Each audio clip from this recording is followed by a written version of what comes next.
Welcome to The Explainer. So, let me ask you something. Ever get that feeling the stock market isn't exactly a fair game? Today, we're going to pull back the curtain. We're going to look at how the pros can actually manipulate prices, using some timeless wisdom from a trading legend and a pretty shocking leaked confession from a Wall Street insider. We all like to think it's a level playing field, right? But what if it's not really a fair game at all? What if it's more like a Broadway show where the big players already know how it's going to end before the curtain even goes up? The legendary trader Jesse Livermore, he absolutely nailed it 100 years ago. He knew the market isn't really about complicated math. Nope. At its heart, it's just about us. It's about human psychology, all our hopes, our fears, and how predictably we all react. It's all about understanding the crowd. Okay, so here's what we're going to cover. First, we're going to break down this hidden cycle that really drives the market. Then, you're going to hear an unbelievable confession from a pro who admits to manipulation. After that, we'll look at their exact playbook. And finally, I'll show you how you can start to see these moves for yourself. All right, let's dive right into that hidden cycle. A lot of insiders think of the market as a simple four-act play. It's this pattern that just repeats over and over and over again. And once you see these four phases, you can stop just reacting and maybe start anticipating what's coming next. So, these four steps, this is basically the entire playbook. It all starts with accumulation, that's the quiet buying.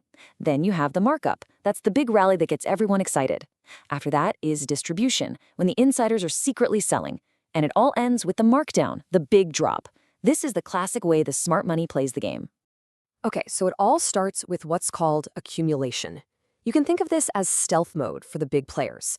They buy up shares so quietly that the stock just looks, well, boring. And that's on purpose. They want to get all the shares they can at a cheap price before anyone else catches on. And that quiet part, that's the whole point. It's totally engineered. It's kind of like a professional collector who finds a super rare comic book at a garage sale. They don't scream about it, right? They just quietly buy it. That's exactly what's happening here with stocks. All right, so once the pros are all loaded up, that's when Act 2 kicks off, the markup.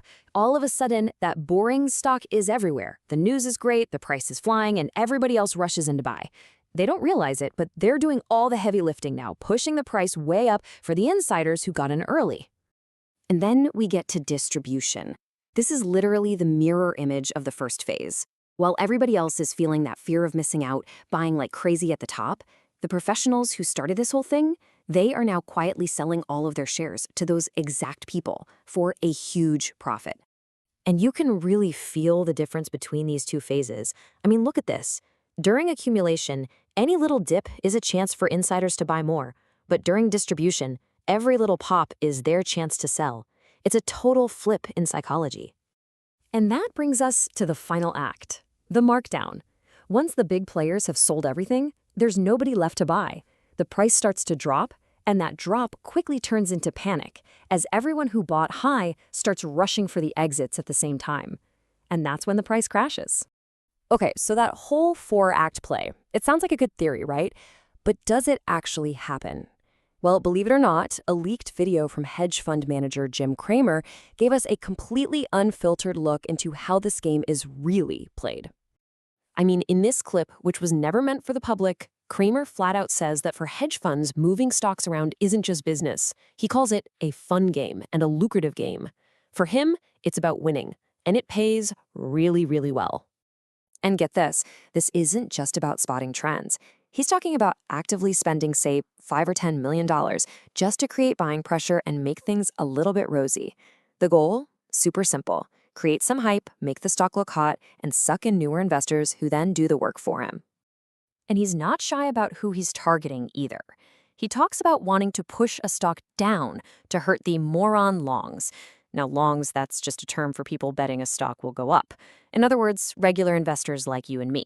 He's openly calling them morons. So what this confession really does is it pulls back the curtain on this whole playbook of dirty tricks. These are the real unwritten rules that some pros use to basically control the story, and in the end, control the price. This list just shows you how deep it can go. He admits to feeding phony stories to journalists to get bad press out there. He even talks about a tactic where you just sell and sell and sell until you wipe out all the buy orders. Why? It creates an instant price drop and sparks a wave of panic selling. This isn't investing, it's psychological warfare. But this next quote, this one is probably the most jaw-dropping of all. He says that when you're trying to push a stock around, the most important thing is to not do anything truthful. Because the actual truth about the company, it just gets in the way of the story you're trying to create. And that really gets to the core of it, doesn't it? This isn't about finding great businesses. It's about ignoring reality and creating a complete fiction. He basically admits that the game is about manufacturing a story, and that manipulating the market is way more important than what the company actually does. Okay, so after all that, you're probably thinking, great, what chance do I have? But the goal isn't to beat them at their own game. The goal is to learn how to see their footprints so you can trade with them instead of getting trampled. So, how do you actually see what they're doing?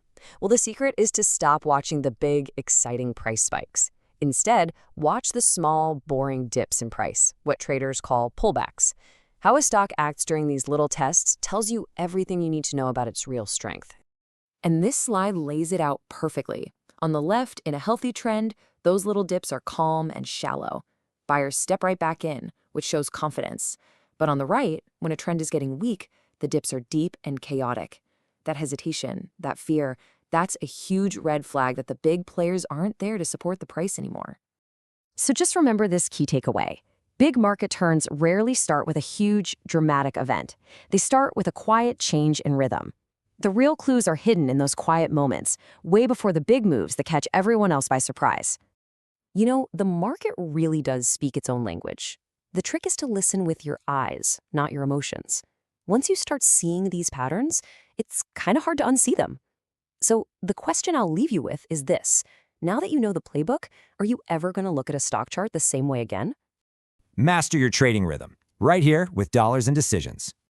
For more insights, please like, share, subscribe, and hit that bell icon. And always remember, build your process, trade with clarity. See you next time.